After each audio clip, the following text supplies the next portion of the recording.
biar tidak dimak-camak anaknya itu loh maksudnya ya kan. Sik gres itu, sik panas, sik baru masak langsung disisihkan. Untuk siapa? Untuk papi saya. Sing lain untuk saya, sama adik saya, sama mami saya. Dikhususkan, beri yang terbaik. Nah, saudara akan dijadikan pribadi-pribadi yang terbaik supaya hidup kita ini dikorbankan untuk Tuhan. Hidup untuk Tuhan. Haleluya. Amin. Nah itu, haleluya. Puji Tuhan. Haleluya. Haleluya. Nah kan, saudara-saudara yang kudus, yang percaya dalam Kristus di Kolose. Nah itu. Kasih karunia dan damai sejahtera dari Allah Bapa kita menyertai kamu. Luar biasa. Haleluya saudara, amin. Saudara percaya Tuhan menyertai saudara dengan kasih karunia-Nya, dengan damai sejahtera, amin. Haleluya. Makanya kalau ada iblis mulai ngomong di kuping saudara, terus bikin saudara khawatir, oh langsung lari sama Tuhan, minta damai sejahtera Tuhan, amin. Tuhan hatiku ini kok dak-duk ini Tuhan, tolong Tuhan, tolong. Sembahyang, berseru tadi. Nah itu, makanya doa itu nafas bagi orang percaya, nafas. Makanya orang Kristen satu hari tidak berdoa, berarti satu hari itu dia tidak datang sama Tuhan. Dia tidak mengandalkan Tuhan selama hari itu. Saya setiap pagi bangun, saya bilang Tuhan sertai hidup saya sepanjang hari ini. Tuhan pegang tangan saya Tuhan. Ya kan? Saya percaya mobil saya diparkir tuh Tuhan tuntun wis. Rodok munduran rodok munduran, nanti mau ada truk, katanya Tuhan gitu ya kan. Ya kan. Mau ada truk, munduran titik, truk tuh lewat sini. Tapi saya mungkin tidak peka ya kan. Ya akhirnya Tuhan kasih kerin apa tuh, apa katanya itu, ayat lang itu. Ya wis saya tergerak akhirnya mundur, parkir situ sudah. Nah gitu kira-kira. Haleluya. Amin saudara. Amin. Haleluya. Nah sekarang kita lihat ayat 3. Ini ucapan syukur dan doa. Nah ini. Kalau kita tahu bahwa Tuhan menyertai kita, harusnya kita bersyukur, berterima kasih. Jadi doa itu bukan cuma minta-minta sama Tuhan. Tuhan tidak jadikan kita pengemis loh saudara. Minta dulu, minta, tidak usah. Tuhan tuh sebenarnya juga tidak perlu diminta, dia tahu apa yang kita butuhkan. Tapi Tuhan paling senang apa kalau saudara bersyukur. Tuhan terima kasih Tuhan. Dengan corona ini bawa saya lebih setia sama Tuhan. Tolong Tuhan. Tuhan aku takut be corona ini. Tapi bawa aku tetap tenang di dalam Tuhan. Nah itu seru. Hanya kalau satu hari saudara tidak punya waktu berdoa, saudara seolah-olah itu tidak punya nafas. Tidak ada kekuatan dari Tuhan. Saudara rasa bisa, ya, bangun tidur langsung mencolot, buka toko dan sebagainya, melakukan itu, seolah kita kuat. Tapi kalau kita dimulai hari itu dengan doa, kita katakan, Tuhan aku tidak bisa jalan sendiri. Sertai terus saya Tuhan, pimpin hidupku Tuhan. Haleluya saudara. Amin. Amin saudara. Puji Tuhan. Nah kita lihat ayat 3. Kami selalu mengucap syukur. Selalu. Nah, selalu berarti apa saudara? Setiap saat.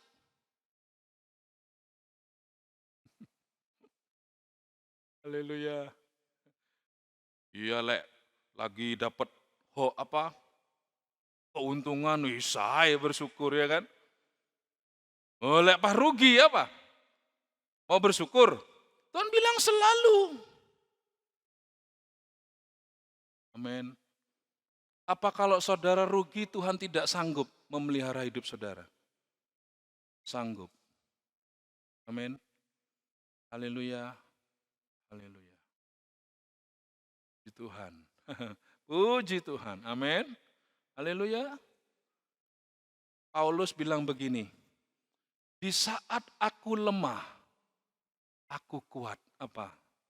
Paulus waktu itu mengalami sakit. Sakit, saudara. Tapi biarpun sakit, dia tetap melayani Tuhan. Sehingga apa? Dia bilang, waktu aku lemah, ya aku kuat tuh. Kenapa? Dia tetap mau bersyukur sama Tuhan. Haleluya. Amin. Coba saudara punya, maaf ya, punya pembantu di rumah, terus saudara ngomong gini sama pembantu saudara. Be, engkau sorry ya Be, engkau sorry. Bulan ini gajinya kamu agak telat ya Be, 1 minggu. Baru minggu depan tak bayar. Terus pembantu saudara bilang ini, tak apa-apanya, dinalah tak apa-apa, 2 minggu tak apa-apa, kok pangket, saya tetap mau kerja sungguh-sungguh mah. Tidak apa-apanya, aku menyadari itunya. Aku wis bersyukur oleh kerjaan ini. Senang enggak saudara? Gila ya kan? Saudara kan kagum, ini tidak ada duanya nih pembantuku nih. Tapi coba gini, oh begitu ya ya sudah kok tak laku kada. Deki mulai belajar kok lakoh. Itu kayak gitu apa? Normal, semua orang begitu. Amin. Haleluya. Haleluya. Oh, tidak ada sing haleluya, saudara ya. Tidak apa-apa wis, saya mau haleluya. Tidak apa-apa, saya mau haleluya. Haleluya. Amin. Iya kan? Coba saudara belajar bersyukur. Hidup kita tambah hari tambah indah. Ya, dulu mungkin lihat dunia ini sumpek ya, pasti mulai berubah sudah. Karena kita cara melihatnya sudah beda. Bersyukur. Oh, puji Tuhan. Amin. Haleluya. Nah, kami selalu mengucap syukur kepada Allah Bapa Tuhan kita Yesus Kristus. Setiap kali kami berdoa untuk kamu, lihat, jadi ucapan syukur dengan doa itu tidak bisa dipisahkan. Karena orang yang jarang berdoa itu sebenarnya tidak bersyukur sama Tuhan. Dia rasa ini memang karena saya ini banyak uang. Itu saudara. Itu Alkitab ya, jangan marah sama saya. Itu Alkitab lo bilang ya kan. Jadi mengucap syukur dengan berdoa itu gandeng-gandengan. Lengket seperti perangko kata nih. Surat dan perangko. Pokok ada bersyukur, ada doa. Karena orang yang bersyukur pasti gini, aduh Tuhan, terima kasih Tuhan. Terima kasih Tuhan. Haleluya.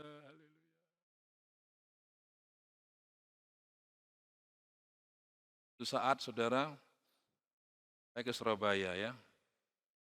Ke Surabaya sama apa ya dulu yang nyupiri saya. Terus istri saya ngasih saya sangu. Uang persembahan itu ditaruh di kresek saudara, sampai hebat ya. Uang taruh di kresek. Ya. Terus ditaruh di pintu gitu loh, di lacinya pintu itu. Saya tidak perhatikan, tak pikir wes masuk di lacinya, ternyata enggak, cuma ditaruh di bawah. Pas saya mampir rumahnya Doni, mau ngambil bajunya mamanya kan waktu itu Pak Budi masih di Opname di Surabaya itu. Saya buka, saya mau pamit. Dan Rita bukan Doni. Itu kresek geger saudara. Tahunnya itu di situ tuh loh. SPBU waktu Utama Raya pas mau ngisi solar. Saya pegel saudara, sungguh pertama jujur ya. Enggak ada lagi duit saudara. Untung di dompet sih ada juga ya. Pegel dalam hati pegel. Terus saya kayak gini ya. Aku nih pegel terus kan berat aku di Surabaya ini. Betul enggak? Coba saudara isinya pegel ya Pak saudara. Lah abot hidup saudara, betul ya? Pikiran berat. Dan saya mulai belajar, ya bersyukur. Mungkin ya Tuhan mau memberkati orang sing nom ono duwe itu saya enggak tahu. Yes gitu tok saudara. Mari gitu rodok plong saudara. Tapi saya kadang eling ngamuk lagi gitu ya. Biasa gitu kadang-kadang kan. Kita tuh enggak mau mengucap syukur sing sungguh-sungguh kita kadang-kadang sih ya kan. Hilang inget titik itu ngamuk. Oh, saya pulang dihajar sama istri saya sudah. Oh, lu nih, coba lek saya tidak bersyukur saya tuh. Oh, saya iso tukaran be istri saya sudah. Betul ya? Tapi waktu itu saya diomeli, saya diem aja. Iya, aku salah, minta maaf. Kenapa? Hati saya bersyukur. Jadi hati saya enteng gitu loh. Tidak balas itu. Coba lek balas-balasannya apa? Waduh, pecah sudah ya. Ya, aku salah, tenang, tenang. Kan enak saudara ya. Haleluya. Ya buktinya sampai sekarang hidup nih, tidak sampai melarat ya kan. Nah itulah. Amin. Amin. Amin. Sekarang kita lihat apa yang membuat Paulus ini bersyukur. Nah, kita lihat sekarang. Bersyukur. Perhatikan saudara. Ini pelajaran buat kita semua. Saya juga. Apa? Nomor satu itu apa? Sing membuat Paulus itu bersyukur gitu. Yang pertama, Paulus itu bersyukur melihat orang kudus yang ada di Kolose tadi. Nah itu loh. Kita belajar ya, perhatikan. Seorang hamba Tuhan, pendeta, penginjil apapun, itu kebanggaannya cuma satu, apa saudara? Kalau Injil itu tertanam dan bertumbuh. Bukan membanggakan dirinya. Wah ini saya ini. Itu tanda-tanda orang yang dipanggil Tuhan melayani itu begitu. Karena pasti Tuhan sudah bentuk dia rendah hati, tidak sombong. Jadi kebanggaannya itu apa? Ya Injil itu. Kalau Injil itu berbuat tuh, aduh senang minta ampun. Oh minta ampun. Saya senang saudara ya. Masih bisa kebaktian, terus jemaat tuh ada yang mau kebaktian. Itu senang saya. Senang gitu. Rasanya itu kepengen tak saksino di mana-mana, tapi saya takut dikira sombong. Saya tak tutup aja. Tak ngomong apa-apa saya sudah. Karena pasti ada juga orang yang tidak senang ya kan. Jadi sudah kita bijaksana saja, tidak usah cerita. Yang penting kita bisa beribadah itu luar biasa. Amin. Nah apa saudara? Karena kami telah mendengar tentang imanmu. Kok mendengar? Iya waktu itu Paulus tidak ada di Kolose saudara. Tidak di Kolose. Dia sedang di penjara saudara. Karena apa? Memberitakan Injil. Itu. Jadi ada tantangan saudara ya. Makanya kalau saudara terima Injil, firman Tuhan bersyukur. Karena lewat seseorang hamba Tuhan yang rela berkorban loh saudara. Ya saudara bersyukur. Kayak sampai terima Injil tuh bersyukur sama Tuhan. Haleluya. Karena kami telah mendengar tentang imanmu. Nah jadi sing pertama ucapan syukur Paulus itu lihat imannya orang Kolose saudara. Lihat imannya. Iman saudara ya. Iman itu apa? Coba kita lihat dulu ya. Kita lihat. Ya saudara ya. Kita lihat. Mari kita lihat Markus 1:15 saudara. Markus 1 ayat 15. Ya.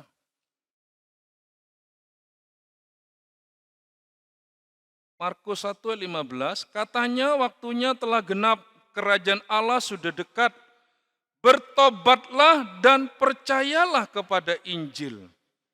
Tadi saya katakan percayalah kepada Injil. Jadi hanya berita Injil itu yang membuat iman ada, bertumbuh.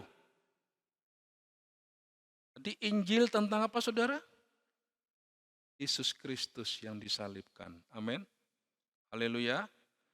Kata bertobat itu tadi. Jadi sebelum masuk kepada iman itu ada pertobatan dulu. Bertobat tuh gini, aku tak percaya Yesus, aku mau berseru kepada Yesus. Itu mulai ada pertobatan. Dulu tidak percaya Yesus, sekarang mulai percaya, bertobat, sudah beralih. Tapi mari gitu maju terus. Tuhan akan memberikan kita iman. Iman itu timbul dari pendengaran akan firman Tuhan katanya. Haleluya. Amin. So itu tadi kan Paulus berkata gini, aku tidak mau tahu yang lain kecuali Yesus Kristus dia yang disalibkan. Nah gitu. Jadi artinya apa saudara? Iman yang pertama. Gini loh saudara. Saudara betul-betul yakin dalam pikiran saudara. Aku ini orang berdosa. Tapi Yesus sudah selesaikan dosaku dengan kematiannya. Jadi kematian Yesus itu sudah menebus dosaku. Itu iman yang benar dimulai dari situ. Haleluya. Amin. Amin saudara. Amin. Saya itu tadi kan Paulus bersyukur kan, biarpun Paulus tidak ada di Kolose, tapi iman itu betul-betul bertumbuh. Karena apa? Dasarnya betul karena Injil, bukan karena orang. Saya bilang sama anak satu sekolah minggu, ayo minggu besok ke gereja ya. Karena katanya mamanya, ini om tidak mau ke gereja karena tidak ada konconi. Nah, saya bilang, ayo ke gereja cari Tuhan, bukan karena konco. Nah, saya mulai bangun juga di sekolah minggu iman yang betul. Saya bilang sama sekolah minggu, ingat ya, ke gereja rajin bukan karena dapat kado. Enggak, itu salah. Ya, haleluya. Jangan ke gereja karena dapat permen. Itu bukan iman, saudara.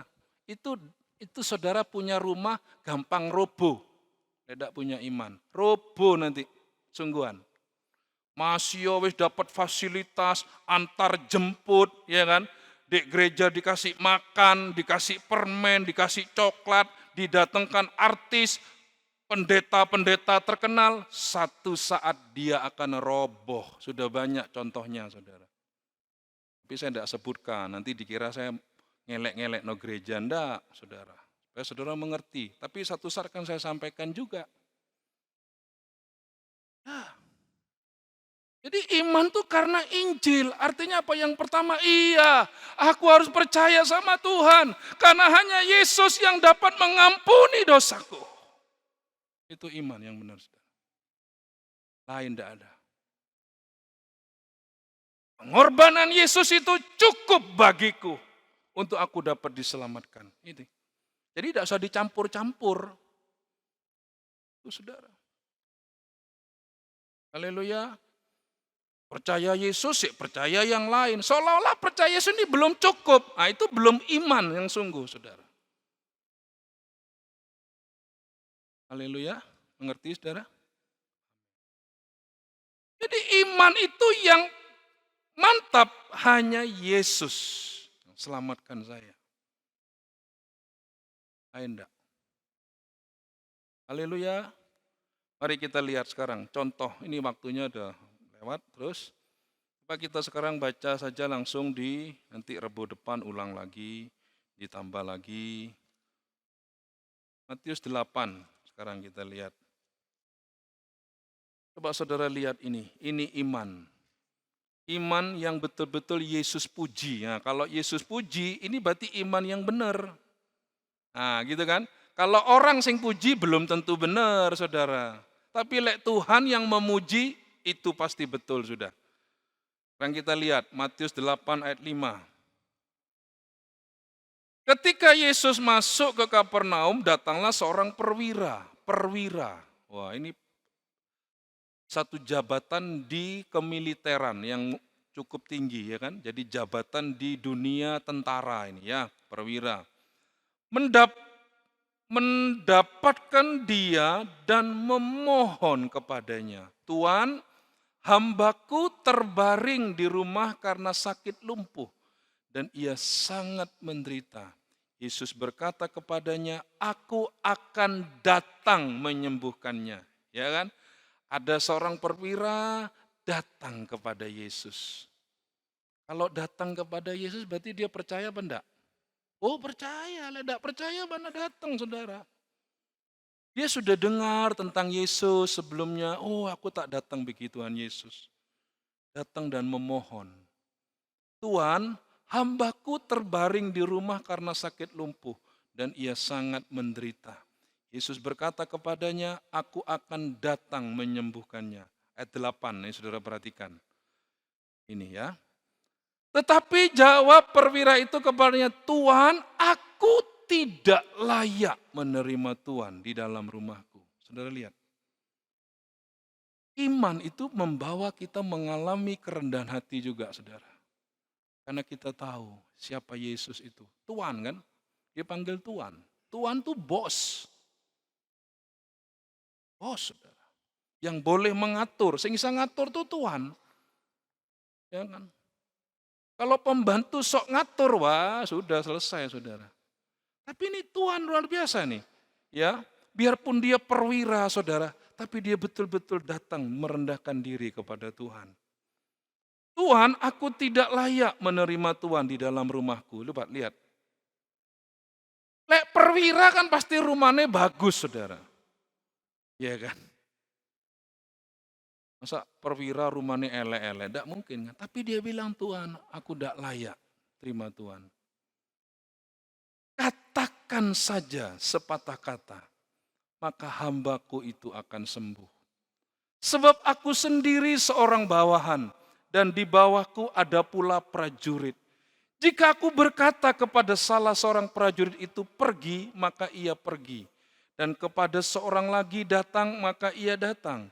Ataupun kepada hambaku kerjakanlah ini, maka ia mengerjakannya. Perhatikan saudara. Tuhan, katakan saja sepatah kata. Aku percaya hambaku sembuh. Karena aku tidak layak terima Tuhan katanya. Karena aku ini juga bawahan katanya, ya kan? Sebab aku sendiri seorang bawahan dan di bawahku ada pula prajurit. Jika aku berkata kepada salah seorang prajurit itu pergi, maka ia pergi. Dan kepada seorang lagi datang, maka ia datang. Ataupun kepada hambaku kerjakanlah ini, maka ia mengerjakannya. Setelah Yesus mendengar hal itu, heranlah ia. Dan berkata kepada mereka yang mengikutinya, aku berkata kepadamu, sesungguhnya iman sebesar ini tidak pernah aku jumpai pada seorang pun di antara orang Israel. Ini saudara. Jadi apa iman itu saudara? Suruh pergi ya pergi, suruh datang ya datang, suruh kerjakan ya kerjakan. Tuhan puji imannya perwira ini saudara. Kalau dipuji imannya, dosa tanya kesembuhan, pasti sembuh. Nanti suruh baca di rumah terus, nah betul ya? Haleluya. Sebab itu tadi Paulus bersyukur, lihat imannya orang Kolose. Biarpun Paulus sudah tidak ada di Kolose, tapi iman mereka terus. Nah ini saudara, oh haleluya. Itu mari Bapak Ibu, bukan sekedar kita datang ke gereja mendengar firman Tuhan. Kita juga harus berdoa, Tuhan, supaya aku punya iman. Amin. Haleluya. Puji Tuhan. Tapi itu Paulus bersyukur. Bersyukur ya. Syukur. Saya bersyukur lihat jemaat bisa datang tuh bersyukur. Oh haleluya. Haleluya, haleluya. Amin. Amin. Berseru. Amin, saudara. Bukan cuma kalau, wah kepentingan kita rasanya mau berseru. Tidak, kita harus punya iman yang benar juga. Ini kebaktian nih penting nih. Aku mau berseru sama Tuhan terus. Tuhan tolong.